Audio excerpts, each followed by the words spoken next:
오늘은 3월 1일 사순 제2주간 금요일입니다. 어떤 받임자가 포도밭을 일구어 울타리를 둘러치고 포도학을 파고 탑을 세웠다. 오늘 복음은 포도밭 주인의 행동을 나열하는 것으로 시작합니다. 얼마나 애정을 가지고 공들여 포도밭을 일구었는지 잘 드러내주는 표현들입니다. 동시에 이러한 묘사가 확인하여 주는 것은 이 밭의 소유자가 그 누구도 아닌 바로 주인 자신이라는 점입니다. 그러나 소작인들에게서 저항과 반역의 움직임이 생겨납니다. 주인이 자기 몫의 소출을 받으려고 종들을 보내지만 소작인들은 그들을 죽여버립니다. 주인은 인내심을 가지고 다시 종들을 보내지만 같은 수행이 되풀이됩니다. 주인은 끝까지 사랑과 신뢰로 자기 아들을 보내지만 소작인들은 아들이야말로 소유권자이기에 저자가 상속자다. 자, 저자를 죽여버리고 우리가 그의 상속재산을 차지하자 하며 죽여버립니다. 오늘 제1독서에서도 야곱의 아들들은 요셉을 죽이려 하는데 그가 자신들을 제치고 아버지의 상속자가 될 것을 두려워하였기 때문입니다. 이상한 일입니다. 누군가를 사랑하게 되면 사랑하는 사람이 사랑받는 사람에게 학대받거나 조롱당하는 일이 일어나니 말입니다. 하느님께서는 사랑으로 세상을 만드셨고 살기 좋은 곳, 포도 열매가 잘 맺히는 곳으로 일구시어 우리에게 내주셨습니다. 그러나 하느님의 진심을 조롱하고 그분의 사랑을 회피하여 온 것이 인류의 역사입니다. 그렇다면 우리의 사랑이 중심을 잃지 않는 방법은 무엇일까요? 집 짓는 이들이 내버린 덜, 그러나 모퉁이의 머릿돌이 대신 예수 그리스도만을 우리 포도밭의 주인으로 온전히 받아들이고 반역과 저항을 멈춰야 합니다.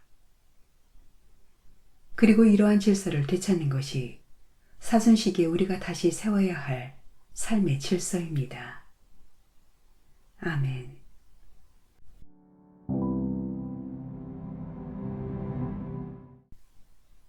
오늘 묵상에 관한 첫 번째 말씀은 창세기의 말씀입니다. 이스라엘은 요셉을 늙음하게 얻었으므로 다른 어느 아들보다 그를 더 사랑하였다. 그래서 그에게 긴 저고리를 지어 입혔다.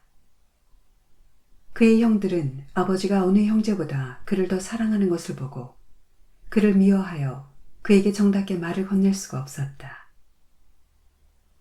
그의 형들이 아버지의 양떼에게 풀을 뜯기러 스펜 근처로 갔을 때 이스라엘이 요셉에게 말하였다. 내 형들이 스켄 근처에서 양떼에게 풀을 뜯기고 있지 않느냐. 자, 내가 너를 형들에게 보내야겠다. 그래서 요셉은 형들을 뒤따라가 도탄에서 그들을 찾아냈다. 그런데 그의 형들은 멀리서 그를 알아보고 그가 자기들에게 가까이 오기 전에 그를 죽이려는 음모를 꾸몄다. 그들은 서로 말하였다. 저기 저 꼼쟁이가 오는구나. 자, 이제 저 녀석을 죽여서 아무 구덩이에나 던져놓고 사나운 짐승이 잡아먹었다고 이야기하자. 그리고 저 녀석의 꿈이 어떻게 되나 보자. 그러나 르우벤은 이 말을 듣고 그들의 손에서 요셉을 살려낼 속셈으로 목숨만을 해치지 말자고 말하였다. 르우벤이 그들에게 다시 말하였다. 피만을 흘리지 마라. 그 아이를 여기 광야에 있는 이 구덩이에 던져버리고 그 아이에게 손을 대지는 마라. 르우벤은 그들의 손에서 요셉을 살려내어 아버지에게 되돌려 보낼 생각이었다. 이윽고 요셉이 형들에게 다다르자 그들은 그의 저고리, 곧 그가 입고 있던 긴 저고리를 벗기고 그를 잡아 구덩이에 던졌다. 그것은 물이 없는 빈 구덩이였다. 그들이 앉아 빵을 먹다가 눈을 들어보니 길 아래에서 오는 이스마엘인들의 대상이 보였다. 그들은 여러 낙타에 향고무와 유향과 바니랑을 싣고 이집트로 내려가는 길이었다. 그때 유다가 형제들에게 말하였다. 우리가 동생을 죽이고 그 아이의 피를 덮는다고 해서 우리에게 무슨 이득이 있겠느냐. 자, 그 아이를 이스마엘인들에게 팔아버리고 우리는 그 아이에게 손을 대지 말자. 그래도 그 아이는 우리 아우고 우리 살부치가 아니냐. 그러자 형제들은 그의 말을 듣기로 하였다. 그때에 미디안 상인들이 지나가다 요셉을 구덩이에서 끌어내었다. 그들은 요셉을 이스마엘인들에게 은전 20입에 팔아넘겼다. 이들이 요셉을 이집트로 데리고 갔다. 주님의 말씀입니다. 하느님 감사합니다.